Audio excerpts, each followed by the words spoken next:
Hi, it's David Bean Cooley from TV Worth Watching, Best TV Tomorrow, and tomorrow is Wednesday, February 3rd.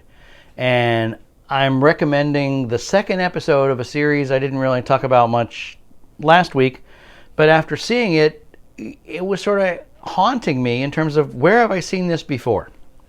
And it's called Resident Alien.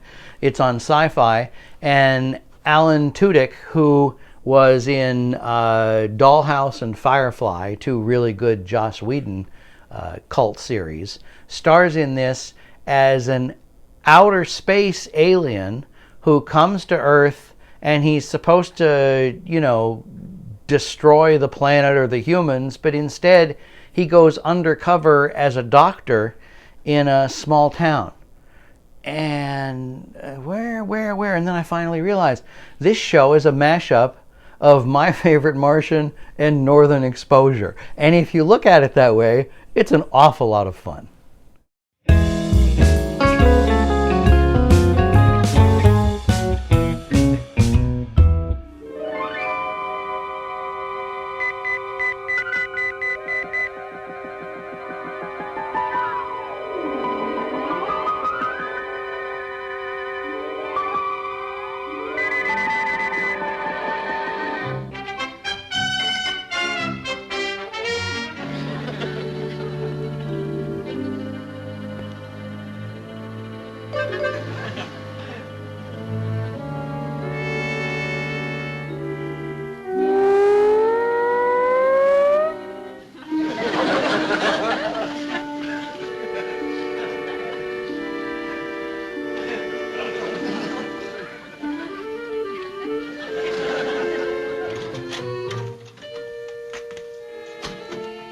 Hi, Uncle Martin. Uncle Martin?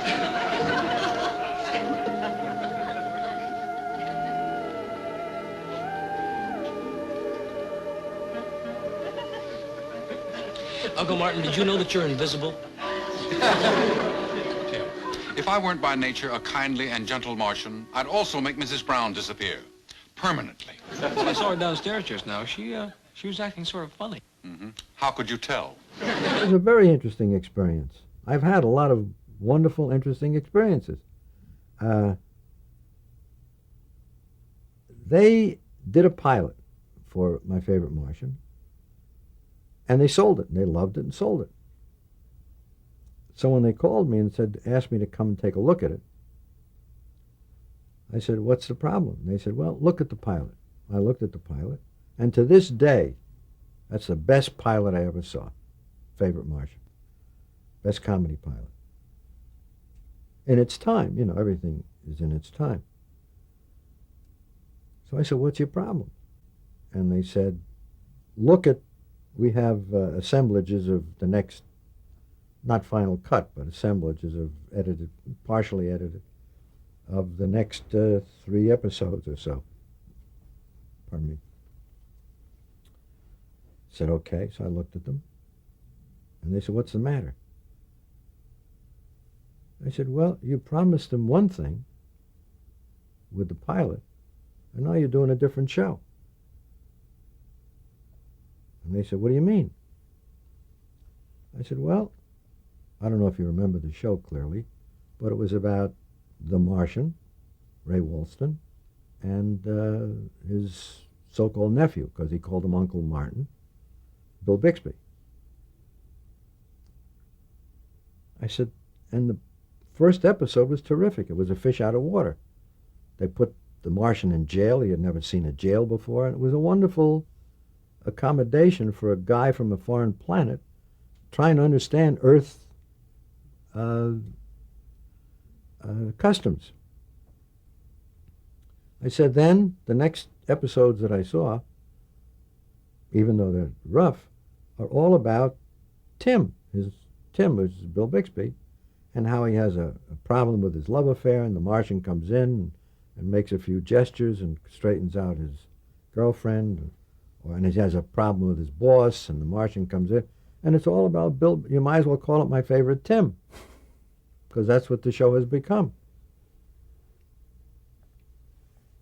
So they said, "Would you go in and become sort of a general supervisor and straighten out the guy who's the executive producer, Jack Chertog, who had 2 other successful shows.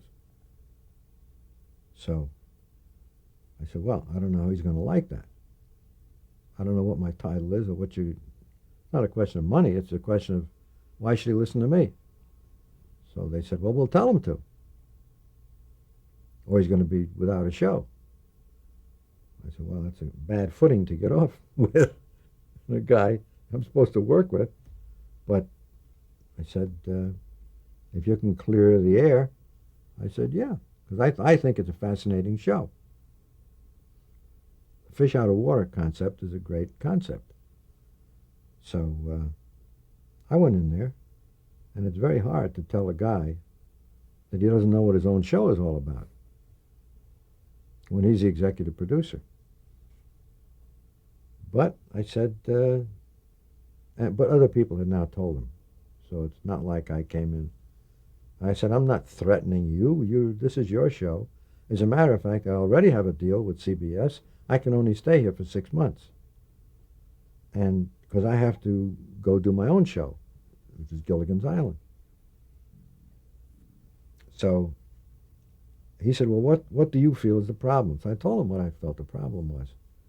He said, well, I have 15 scripts written already. He said, would you read the scripts and tell me what you think is okay? What can we do? And I said, well, all right. So I read the scripts, and there were only about 3 or 4 that you could salvage. The rest were all on the wrong, the show should go here, and they went here. And so I said, that's the status. I said, but I did find one fascinating thing in reading these scripts. And this became a well-known thing in the industry. Next to a line of dialogue, a CBS executive had written, no Martian would ever say a thing like this. Classic note. I said, apparently CBS executives not only know how everybody on Earth talks, they also know how Martians talk.